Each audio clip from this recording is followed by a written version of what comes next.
आप देख रहे हैं सूर्य तरंग न्यूज। दतिया विधानसभा उपचुनाव की घोषणा के बाद आजाद समाज पार्टी ने चुनावी तैयारियों को लेकर पक्ष रखा है। पार्टी प्रत्याशी दामोदर सिंह यादव ने दावा किया कि उनकी पार्टी लंबे समय से जमीनी स्तर पर जनता के बीच सक्रिय और चुनाव के लिए तैयार है।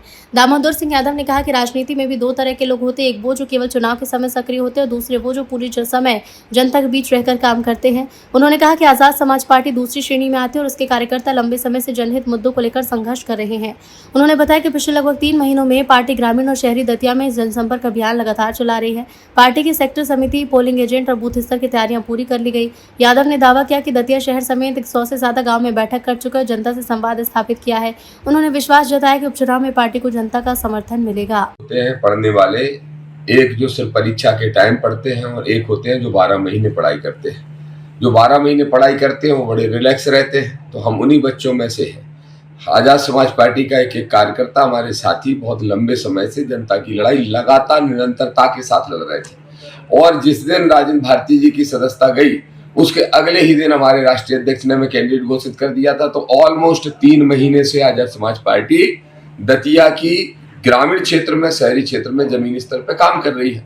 हमारे सेक्टर बन गए हैं, हमारे पोलिंग एजेंट, पोलिंग बूथ तैयार हो गए हैं, हमारा सारी तैयारियां हो चुकी हैं और मेरी खुद की 100 से ज्यादा गांव में सभाएं हो चुकी हैं और दतिया शहर में भी सभाएं हो चुकी हैं। हमारी पूरी तैयारी है और हर हाल में आजाद समाज पार्टी ऐतिहासिक जीत दर्ज करने वाली है दतिया के उपचुनाव में। सर, देखने को मिला है कि जो भी प्रत्याशी चुनाव जीतता है, क्योंकि अब विधायकी के लिए कम समय बचा है, तो ऐसा क्या होगा जो दतिया के लिए विकास के रास्ते खुलेंगे? देखिए, दतिया में सबसे बड़ी इस समय की जो समस्या है वो है भय की और भ्रष्टाचार की।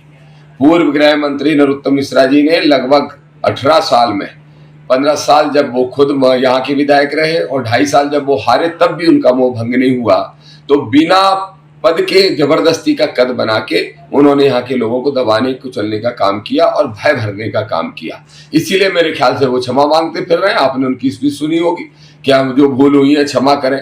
लेकिन चूंकि 1 साल की भूल होती दतिया जनता क्षमा कर देती है, तो 18 साल की लगातार भूलें हैं, तो इनमें जनता क्षमा नहीं करेगी।